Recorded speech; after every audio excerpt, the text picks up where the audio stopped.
All the excitement of the Hunger Games, minus the dead children. This is the Talkin' Boxing with Billy C show. Talkin' Boxing with Billy C. Now let's dig into our archives and hear a rare interview when Billy C first became the champion of boxing talk radio. Hello, Billy C. As the new champ, can we ask you a few questions? Why, certainly. Okay, your fans would like to know how you and your corner have successfully walloped the competition. We're not ordinary people. We're morons. Anything else? I'm a victim of circumstance. Did your success finally come when you made the show 5 days a week for 2 hours? What do you think? I'm trying to think, but nothing happens. Listeners, what you've learned from making it this far. Certainly. If at first you don't succeed, keep on sucking till you do succeed. Great words of wisdom, Billy C. Keep up the great work as the undisputed People's Champion with your show, Talkin' Boxing with Billy C. Any last words to anyone who's listening? This is your fault, you bonehead.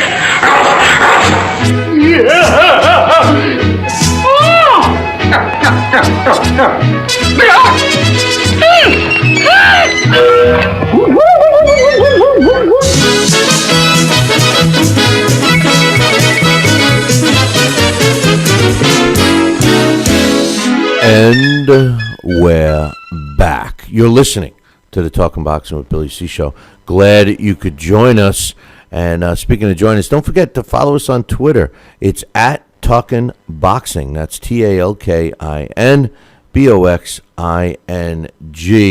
And while you're at it, don't forget, if you are a professional boxer or even an amateur boxer or just any old athlete, then you're going to want the advantage of taking quality supplements and vitamins. Well, don't chance it with over-the-counter stuff. Check out USANA. They back all of their supplements with a $1 million guarantee that you will not test positive for a performance-enhancing drug. What's on the label is actually in the bottle. Check it out, www.billycboxing.com, and click on the USANA banner for all the information about their stuff. And don't forget to request a free sample kit, and tell them Billy C said you could do that. Well, every week it's time for this. Blast from the past. We shine the spotlight again on fighters from years past. Marciano, top ranking. Joe Louis is the leading contender. Joe Frazier with a left hook. Good right hand thrown by Foreman that time. Look at that left hook. That belt that goes to Ray Mancini. It's Blast from the Past on Talkin' Boxing. And this week's Blast from the Past, which is being sponsored by KOFantasyBoxing.com. Check it out, www.KOFantasyBoxing.com. Features former world champion and boxing Hall of Famer Arturo Gatti. You know, he was one of my favorite fighters, and there was a lot of controversy when he got inducted into the Hall of Fame. I was one that said he should go, but let's talk about it. And joining me right now to tell us all about Arturo Gatti is my man, Alex Pierpaoli. What's up, Alex? Hey, Billy. How's it going? Cutting it a little close today, huh, buddy? Huh? I did. I get lost in the, because I'm listening live, and you're at least 30, 40 seconds ahead, so I was still listening to the commercial when I called. Yeah. But it was too late in the commercial. Yeah, I'm like, this guy's waiting till the very last second, isn't he? But Arturo Gatti, I bet you that was you read that and you said, that's kind of a curve he's throwing us today. But you know what? I think it's time to mix up some of the more modern guys, and we'll talk about his induction into the Hall of Fame a little later. But tell us about Arturo Gatti. I was surprised just because it's only been about 8 years since his last fight. But, of course, his is a more tragic case than others because he's no longer with us, and that is sad. And you're right, there was some controversy. I mean, in that sense, I think, that he's loaded in that sense of a great subject because there's everything you want in somebody to talk about because that's one of the things they called them. Main Events referred to him as a human highlight film. And I think one of the things that I thought was interesting is he did, like you said, get into the Hall of Fame in 2013. and I did listen to it, the induction. And one of the things I thought was very, and let's just face it, this is the guy who makes Jim Lampley weep like a baby. So it could be we're all going to be in tears. I did cry once in doing the research here, so but I'll get to why. But one of the things Pat Lynch said was that he remembered a moment that he thought summed up Arturo very well, and I think it does too, because to me it also speaks perspective, and so much about this sport is perspective. There's so many different perspectives at the same time. And Lynch said that he remembered during the fight with Angel Manfredi, and that was a fight that was, like so many of Gotti's, was an absolute thriller. And it was unfortunately one that he lost. It was stopped on cuts, and Lynch remembers, him talking to Gatti afterwards, saying, wish they didn't stop it. He was very heartbroken about it. And Lynch said, "Well, you got to see. I mean, the doctors were worried. You could. It was getting worse and worse. You could already see the bone." And Gatti said to him, "Yeah, you could see the bone. It couldn't get any worse." How much worse can it get? You already saw the bone, I think that does tell you something about the perspective. And to me, I mean, you could look at it on two different ways. Fighters, guys like Floyd Mayweather, they try to, not do an Arturo Gatti. They feel that they shouldn't, take that unnecessary punishment, and it's not worth it, to yourself, to your body, to your future to do it. And they learn how to, have a defense that protects them. But guys like Arturo Gatti and fighters like him before, they had a different mindset. Not only were they tough guys, but they felt that they were doing this for the fans. They felt that they owed it to the fans. And I think Arturo Gatti, we talk about throwback fighters and stuff. This guy was truly a throwback fighter of years of, that have gone by. Yeah, definitely. And I think that's, like you said, that idea of owing something to the fans. I think you could make the argument that the whole reason he got into boxing is he felt he owed something, a sort of honor to his father. I mean, yes, he was a street kid in the sense that he liked street fights, rather. I didn't mean he was a street kid. He grew up in Montreal. He had Italian parents. His dad was an electrician, but he died when he was young. And when his father died, he made the decision to become a boxer, to honor his father. And one of the things, there is a documentary I'll post tomorrow in the social media for the show. But there's a documentary called People's Champion that I watched today that is pretty good, and there's some good quotes in it. And Yvonne Michelle said he was not the one who liked discipline the most, speaking about Gatti when he was young. But he was a really good amateur. He became, it was something he believed his father, I guess his father liked boxing, and he wanted to honor him by being a great boxer. He was 86-14 as an amateur. He won 6 Canadian Gold Gloves.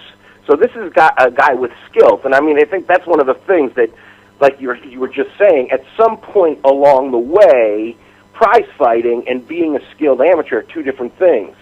And, I think that some of the fighters that are great today, they might not make that same transition that Gatti made in the same way to the idea of being a prize fighter, because that is more of a gladiator. And as a gladiator, there's a level of entertainment you have a responsibility for. Well, the fans loved this guy. I mean, I remember meeting him in person for the first time in Jersey. He was a big superstar in Jersey, and he wasn't fighting on the card, but I had a couple of fighters on this card in Jersey, and Arturo Gatti was there. And, he was a real nice guy. He loved meeting with the fans, and the fans would mob this guy. I mean, they truly appreciated that he gave a piece of himself every time he fought, and he did, Alex. I mean, when we get to talking about his induction later on, I'll give you the reasons why I thought he deserved it. There were a lot of naysayers, but as a fighter, and living in Dutchess County for a while and near Poughkeepsie and stuff, I got to see him fight Tracy Harris Patterson, the adopted son of Floyd Patterson, in 2 fights. He actually won the title from Tracy Patterson, and then won again in a rematch.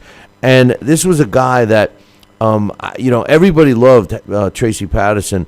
And when Gatti came in, he wasn't as popular. He wasn't as well known. Yes, people knew who he was and stuff, but he wasn't as well known, in my opinion, till after that first Tracy Patterson win. Yeah, that Tracy Patterson one was definitely the one that was at Madison Square Garden. I think the first one was on HBO. And that was a much bigger, because he had won a USBA title in explosive fashion. He knocked Pete Taliaferro out in 1 round in ~94 for the USBA super featherweight title. So I mean, at that point, he was a rising sensation. But yeah, by the time he got to Patterson, that was a couple years later. You're right. It was sort of a breakout fight, a big win like that. The next one was the crazy one where he really became this blood and guts drama guy, which that was the Wilson Rodriguez one. That was the one that was Boxing After Dark. And, one thing that I guess you could say is a knock on him, and this was something that he's not alone in, some great fighters had this tendency, he cut and he swelled. And that's what added a level of drama to that Wilson Rodriguez fight, was how badly he was swelling and how urgently he needed to change the course of that fight. And he did, and sure did. and that's what I think. Any boxing fan, whether you call Arturo Gatti one of your favorites or not, I think every boxing fan just had to love this guy fight. There has to be one of Arturo Gatti's fights that somebody went, "Oh yeah, remember that fight?" They was about to stop that fight, and then all of a sudden he comes out of nowhere, or he gets up, lifts his bloody ass off the canvas to come back and win. And a lot of people thought that he was finished a couple of times in his career when he after that Rodriguez fight, and then of course he had the rematch with Tracy Patterson, won that. Then he fought Gabe Ruelas and stopped him in 1997. But then when he lost that fight to Angel Manfredi, and then back-to-back losses with Ivan Robinson, a lot of people figured that his career was over, but that wasn't the case. Right, and that was one of the things that he said in the documentary that Pat Lynch, his manager, had said, was that something Gatti always said to him was that once I find somebody just like myself, it's going to be a hell of a war and some fight. And it was. That was Mickey Ward, who he ended up having the incredible trilogy with. But yeah, you mentioned that Angel Manfredi, the 3 losses in a row. That kind of, from what it sounds like, it was a case of, the old Marvin Hagler adage of it's hard to stay hungry when you sleep in silk pajamas, because that was a period where he had made quite a bit of money with the success, with the wins over Patterson, with the success and the fame that he got from the drama of the Ruelas fight, and I forgot how good that fight is. I think that one is my favorite. His win over Gabe Ruelas was crazy. But the Wilson Rodriguez fight, he started making a lot of money, and he started partying. I mean, that was one of the things he had a tendency to do. I mean, remember, go back to that quote that Yvonne Michel said when he was a kid, when he was a teen.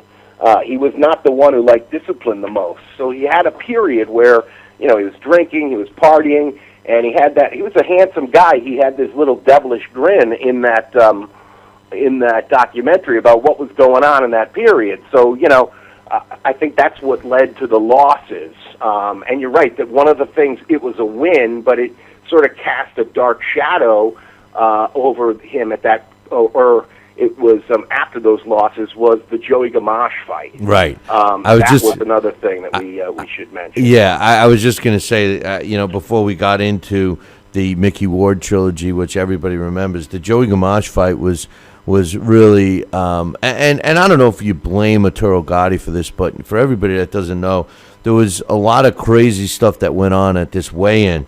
Apparently, and it was, and the thing is they actually won the Joey Gamache and his team after a 10-year legal battle. Actually won the lawsuit, but they didn't collect a nickel from it. Basically, what happened was there was some, let's just say that the scale reading was questionable, and Joey Gamache got on the scale and he weighed. Then Arturo Gatti got on the scale, and before the needle even registered, one of the guys, I won't even mention his name, he yells out the weight, and then immediately Arturo Gatti starts drinking a Gatorade. And, nobody from Team Gamache got to see the scale. And when they wanted to see it, sorry, it's too late. And, ultimately the size difference was unbelievable. And Gotti just destroyed Joey Gamache in 2 rounds. And a lot of people think that Joey Gamache was never the same since that fight. I mean, to this day, he still shows the effects of the brutal beating that he took from Joey Gamache. And a lot of people feel that it could have been avoided by the New York State Athletic Commission. They felt that there was some shenanigans at that weigh-in. Yeah, definitely, and I think that is what the court decided, and I think that's the problem why there was no award, was this sort of really unfortunate. And again, I think that's why I mentioned perspectives. That I think that there's a lot of them here, and all these issues are complex. But I think that the courts, if I remember correctly, what they decided was that the amount of risk to Gamache's health, and that yes, he had been damaged as a result of that fight. However, the amount of risk, he was aware of it because he is a prize fighter. He knows what he's getting into. That I guess it did not amount to enough of a putting him at risk, like a purposeful. There was no sort of malintent behind that, but that's why he didn't get the money, I don't think. And that is something sad about the sport, because we see it. But if you watch that knockout, I mean, that really, we see that kind of thing all the time, but I think that the thing that's different about that knockout is that it really is just a much, much larger man who's probably 20 pounds heavier, knocking out, a well-hydrated 20 pounds heavier man, knocking out a freshly rehydrating smaller man, and that's it's a sad thing, and I think that has something to do with all. I mean, it's hard not to mention it, that he was going to have to testify in that trial as well, soon after that trip to Brazil, but we'll get to that. Like you mentioned, the thing that was finding Mickey Ward is something that really rejuvenated his career, and also after the loss to Oscar De La Hoya, finding Buddy McGirt was another wonderful thing, because he really rejuvenated that boxer in him. Like I said, he was 86-14 as an amateur, so the kid he knew what he was doing. And when he fought Teron Millette, you didn't see the blood and guts Gotti. You saw boxer puncher Gotti, who could actually he knew how to slip punches. We didn't know he did know how, other than using his face. Right. The Millette fight is when everybody started saying, "Oh, look, he's a boxer." Everybody was referring to him as a boxer, And then we had arguably one of the best trilogies in our time when he fought Mickey Ward, losing the first one and fighting and winning the second two. All 3 of the fights were extremely close.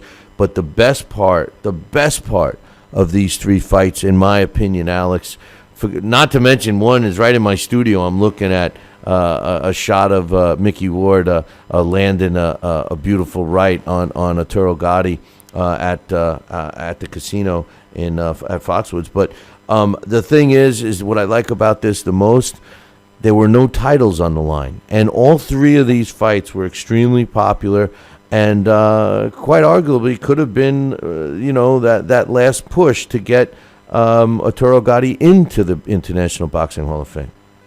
Yeah, because they really were just something for the honor sake of it. Who's better? And I think that's one of the reasons why I love that quote that Pat Lynch mentioned, was that, once I find somebody just like myself, he was looking for Mickey Ward. There's something beautiful about that. I mean, that's the thing about watching Gotti fight, and I'm reminded of Joyce Carol Oates, where she, in her book, she talks about how every fight is a story, and it's true. They're also metaphors, and I think that's one of the reasons why so many people have a hard time with the suicide idea, is because the guy we saw in the ring never gave up. You could hit him with everything, and especially I was at the first two Gotti Ward fights. The third one I did not go to, but I don't think in both those fights, one of the hardest body shots I've ever seen was, and I couldn't believe the human being did what he did, was Gotti recovering from that body shot Mickey Ward hit him in the 9th round. And I do think that I do fault Frank Cappuccino quite a bit, because that call when Ward thought the fight was over in the 10th, and Cappuccino then said, "Nah, man, come on, man," that must have been so hellish for the shift, because the relief that must have washed over him, that this is over, we're done, I won, and then have to get it back together and fight 3 more rounds with a guy that you just almost you hit him. I mean, Bill, watch that 9th round again. It's one of the greatest rounds ever. I don't know, to me, there's even a moment in there when Jim Lampley's like, "You could stop at any time, Frank." Yeah.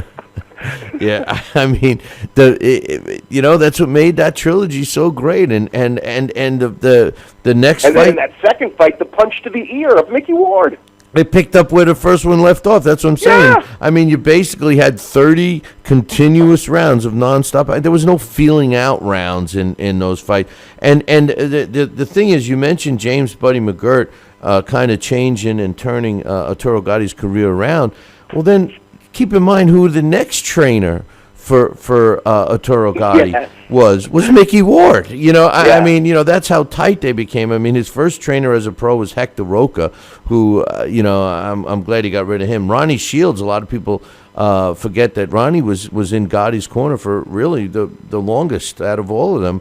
And, James McGirt and Mickey Ward, Now, after the Mickey Ward fight, he was kind of on a win streak. He beat Gianluca Branco, Leonard Duran in a fight that nobody gave him a chance when he defended his title against Duran. No one gave him a chance, or Durin, I should say. No one gave him a chance against Durin. Durin was a hot a commodity at that time, when he fought Arturo Gatti. And then the fight against James Jesse Leah, I mean, that was another annihilation, all leading up to the fight with Floyd Mayweather, which to this day I just felt that Floyd was so much bigger. It didn't even look fair when you saw those two guys next to each other.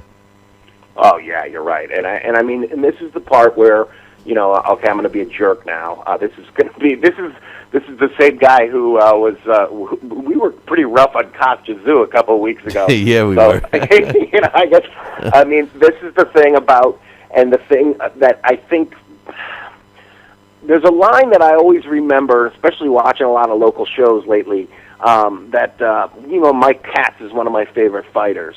I mean, my favorite writers. It rhymes with fighters, but it has a W on it. But he always said that there are levels of this sport, of course, and levels of skill, and that's important. And that if you watch a lot of bad fights, it's like anything else. If you eat a lot of bad food, you watch a lot of bad movies, you listen to a lot of bad music, you can't tell what's good anymore. And I think that's something that especially modern fans, and I think Jim Lampley has kind of caused this, is part of this problem with his Gotti list. To me, calling it a Gotti list has a very different connotation than a pound-for-pound list. And this is why when he says, and he almost bursts into tears about how being present for Gotti Ward 1 was like this, religious experience. to me, if I had been present for Barrera Morales won, that would be a more religious experience, because you're looking at two of the best fighters on the planet at the time in front of you doing that. Gatti and Ward were not, and I think you have to, do, like you said, look at the way he was handled when he was in there against world-class fighters like Oscar De La Hoya, like Floyd Mayweather. Now, granted, again, that doesn't take away from any of the incredible performances that he had, and I know it sounds like I am because I just did, but I don't mean to say that, denigrate any of his effort. That's the thing about him, is that that's why he spoke to everyone, is that boxing is a metaphor to be able to hand what, you're taking, where your body is being broken, and keep getting up. He did that again and again, and that's what people loved, and that's what people still cherish about him. Yeah, there's no question about that. And when he did step in with those elite fighters, they also possess a similar style that was the kryptonite for Arturo Gatti, especially if you had a referee that wouldn't let you, fight inside, or if there was a big ring that was to the boxer's advantage. We saw that in both his losses to Floyd Mayweather and Oscar De La Hoya, both guys that were slightly bigger than him. I just to jump to a boxing religious experience. Mine hasn't come yet. I believe that my boxing religious experience would have to be if Manny Pacquiao knocks out Floyd Mayweather. I'm sure I will experience a boxing religious experience at that particular time. But hey, listen, Alex, I got to take a break right here, so I want you to hold your thought on Arturo Gatti, and we can pick up with his fight after Floyd Mayweather Jr.'s fight. I mean, that fight itself was all Floyd Mayweather. He looked like a monster compared to Arturo Gatti, even though they were in the same weight class at that time. If you recall, Floyd moved up after that. But Floyd definitely handled Arturo Gatti with ease. But the following fight, which was the last win of Arturo Gatti's career, was signature Arturo Gatti, and we'll talk about the Tomas Damagard fight here in about 2 minutes, all right? Sounds good. All right, we will be back in, what do you think, 2? 2. We'll be back in 2. Talking Boxing with Billy C. Every week, 2 hours of the best boxing talk on the radio. I have a bunch of questions, Donnell, right? If you feel like you want to, you can answer for JD first. Why will you win? JD Chapman, why will you win? Baby Holmes will get sick and get hit by a train that day on the way to the fight, or he might have diarrhea, he might have the flu, he might throw up. One of his eyeballs might fall out that day, and I might get lucky. Talking Boxing with Billy C. If you want your voice heard on Talkin' Boxing with Billy C., then call our hotline at 845-228-8710. Leave a voicemail, or you could just tell Billy C. that you like his mustache. Should I ask you your opinion about this idea? I'm just trying to give you the encouragement. Listen, all I need from you is to make sure you don't hang up on people. And if we like your call, we'll play it back on the air. Billy, you have the knowledge and wisdom of boxing because of what you do and how well you do it. Leave your name, hometown, and what you think of the show. 845-228-8710. We want to hear you. Hey, fight fans, check out KOFantasyBoxing.com. KO Fantasy Boxing is boxing's only trademarked fantasy game. Check it out, www.KOFantasyBoxing.com. Select your own gym, your own fighters, track them through a season that can last from 3 months to a year, depending upon which league you join. You got to check this out, man. www.KOFantasyBoxing.com. Join it today. Again, www.KOFantasyBoxing.com. And tell them Billy C. sent ya. Broadcasting in all corners of the globe. On the web and radio. He would scoff at the stretch of that man, I would think.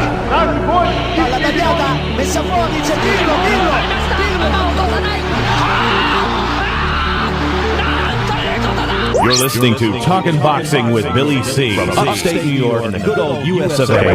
Boxing is here to stay because we are here to stay. The best 2 hours of boxing talk on the airwaves. Now back to Talkin' Boxing with Billy C. He may not have an Excellence in Broadcasting award, but the night's still young. And he's got martinis. so you never know what may be by morning. It's Talkin' Boxing with Billy C. Talking Boxing with Billy C. Now back to Talkin' Boxing with Billy C.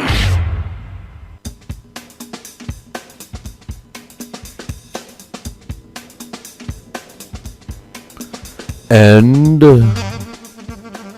we're back. You're listening to the Talking Boxing with Billy C show. Glad you could join us. Don't forget about our Twitter following, or don't forget to follow us on Twitter. Yeah. Don't forget to follow us on Twitter. I was going to say Facebook, but Twitter. It's at Talkin' Boxing, TalkinBoxing. And I'm here with Alex Pierpaoli, and we're in the middle of our Blast from the Past featuring Arturo Gatti, and we're just about to get to what we thought was maybe going to be another resurrection of Arturo Gatti's career following his loss to Floyd Mayweather Jr. Alex, he stepped in with Tomas Damagard in Atlantic City. Tell us about that one in 2006. Yeah, this was the point where, I think Atlantic City, they loved him. And I think that Floyd Mayweather defeat, Floyd, that went a long way to help Floyd cultivate his image as a bad guy. Because he did. He said he wanted to humiliate Gatti in front of his hometown fans, and that he sure did. So with Damagard, Gatti was able to, sort of win the fans back. Not that they ever turned their backs on him. That's the thing about him. Whether he won or lost, they lived and died with him. They loved him. Yep. But the Damagard fight, he broke his hand. So again, you had one of those situations where there's this incredible drama going on, where you're seeing this guy pull out this incredible effort when he's facing severe pain. But yeah, he won, and then he got another, title shot. He ended up with Valdemir, who again was a much bigger dude. I mean, these guys, he was probably, if you look at where his prime was, Tracy Harris Patterson, you're way down at what's super feathers, 130. So these guys are 147 pounds. That's pretty big. That's probably walk around weight at 160. Yeah, and Valdemir was a big one, a bigger welterweight. He was one of those fighters that were able to dry out for the weigh-in and then come back much bigger. He followed that fight a year later with his last pro fight against Alfonso Gomez, and was stopped. Losing back-to-back fights a year apart, both by stoppages. He decided to hang him up. And we all kind of thought that Arturo Gatti would be in the sport of boxing for a long time. He was still a fan favorite, like you said, in Jersey. I could have seen him being successful, managing or promoting fighters and all of that stuff. But that wasn't in the cards. What was going on in his life, and how did it end? Well, I think that's the thing about it is that if you look at the whole sort of perspective, and there is a 48 hours investigation that CBS News Magazine, their video news magazine, they do, where they look into crimes and stuff. Where I did watch that today as well. I'll post it in the social media tomorrow with the link to this blast. If you take the thing in totality, it makes sense what happened. That it was a suicide, very sad thing, and Bill, not a surprising thing from what we have run into in this blast. The brain damage is part of this story that I don't think gets mentioned a lot, and I think that's one of the good things of what's happening in the NFL. As much as it's tragic to hear all this news about concussions, I think there are certainly cases of boxers where there's a lot of similarities where it's like, wow, nobody seemed to draw the same conclusions, because I just don't think that there's the numbers in boxers. And so many boxers have these wild, they just end up being another anecdote for a wild life. These stories about, they got hit in the head, so they do crazy things. But I think that's the sad thing about it, is that there was a bit of turmoil that was going on behind the scenes. There was some painkiller issues. I didn't realize that. I guess there was. He must have been taking painkillers, because you break your hands that many times.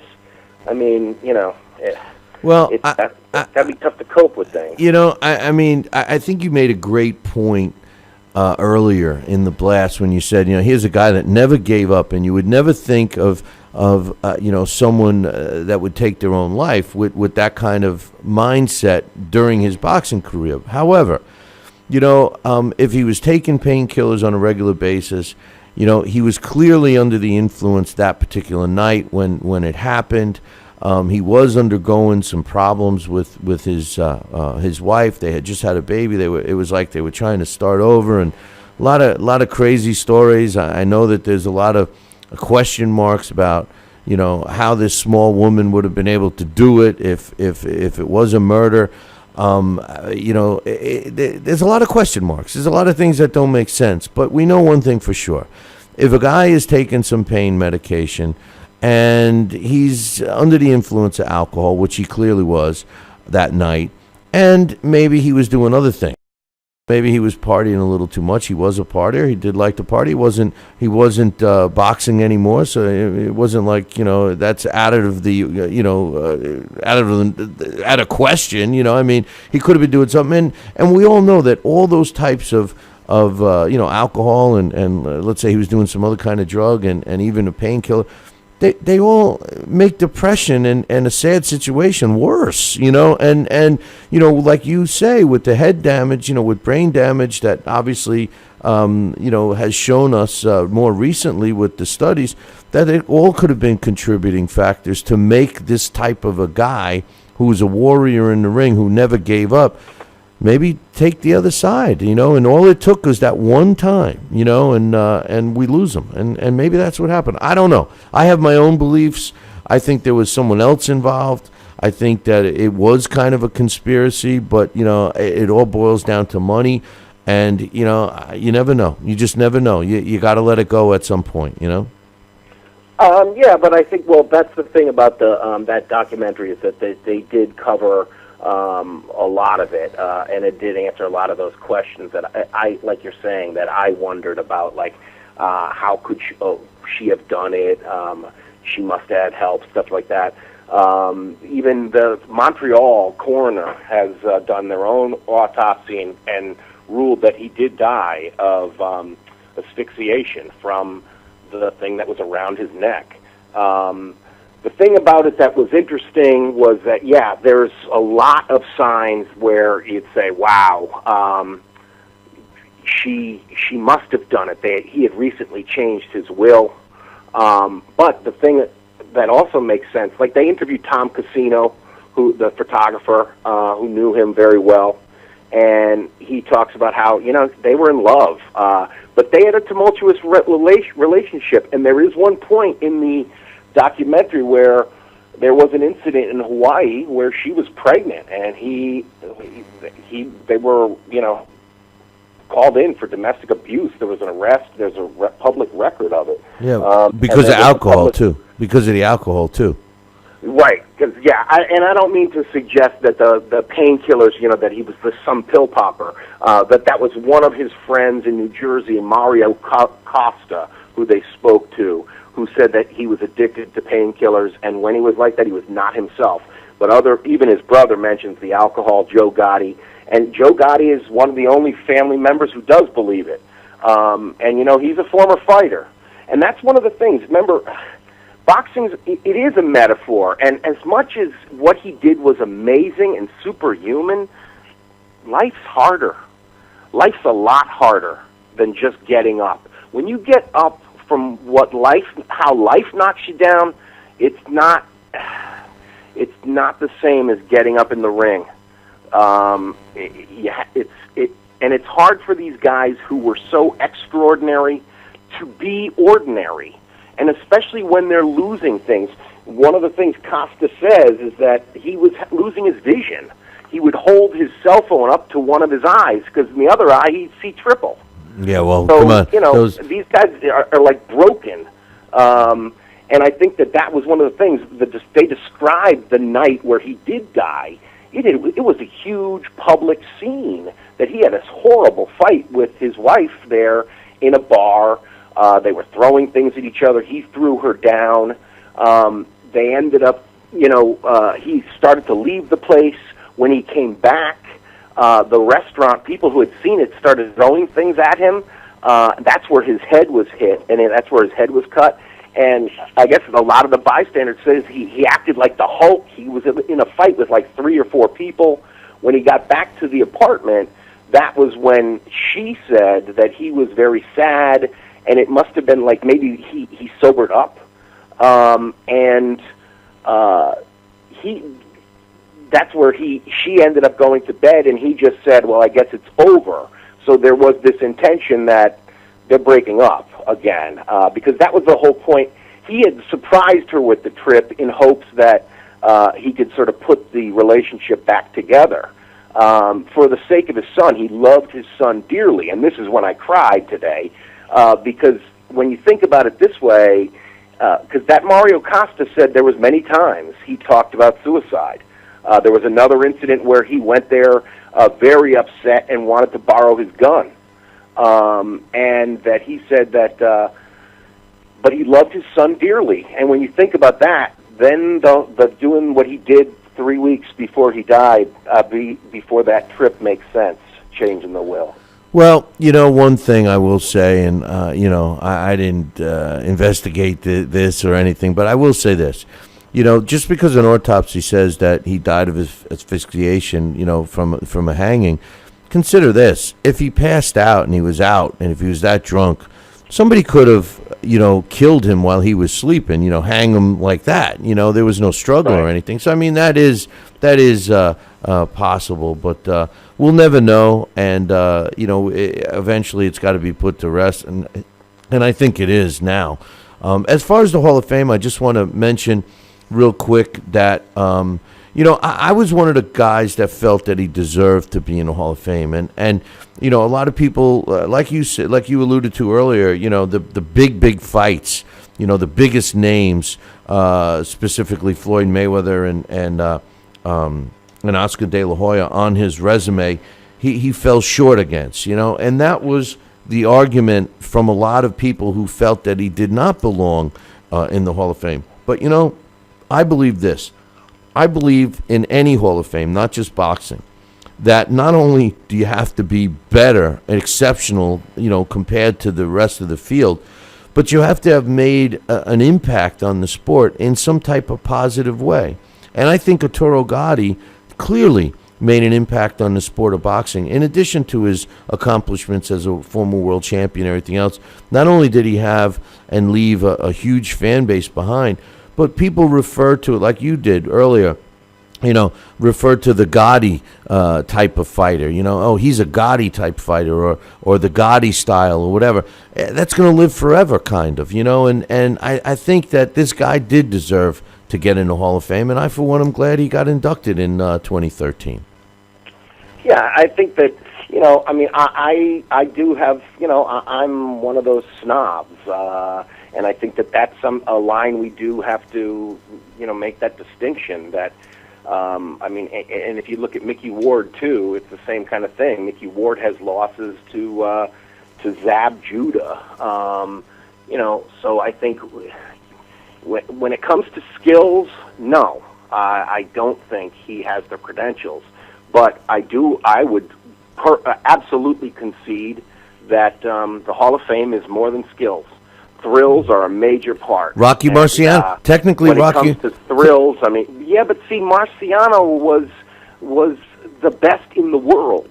It's the same thing with like Graziano, same thing with Basilio. Those guys were not only blood and Matthew Saad Muhammad.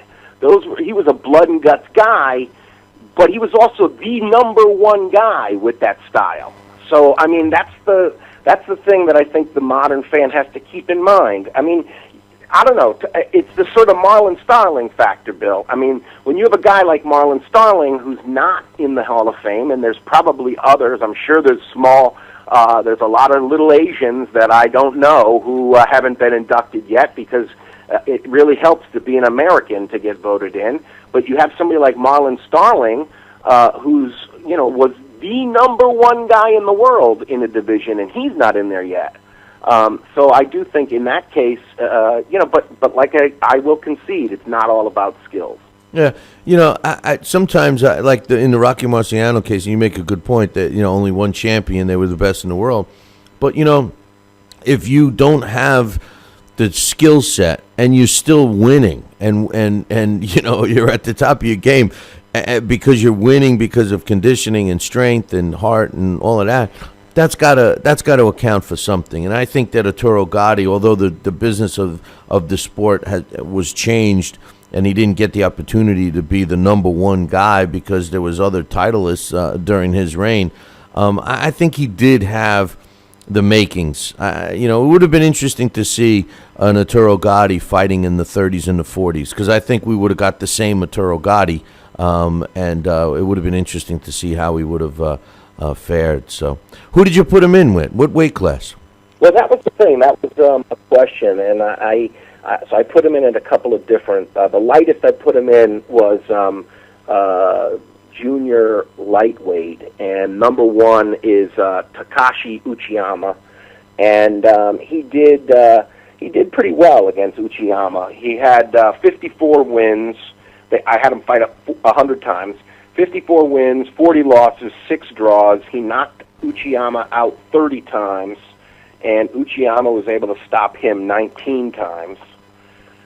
Then I put him in against Danny Garcia. He never did fight at, now that I'm looking again, he never did fight at junior welterweight. Yes, he did. He was a world champion at junior welterweight. That's who he fought. He beat Bronco and Durin. That was all junior welterweight. Jesse James Leija and even the Floyd Mayweather fight. I think those are welter. No, those are junior welter.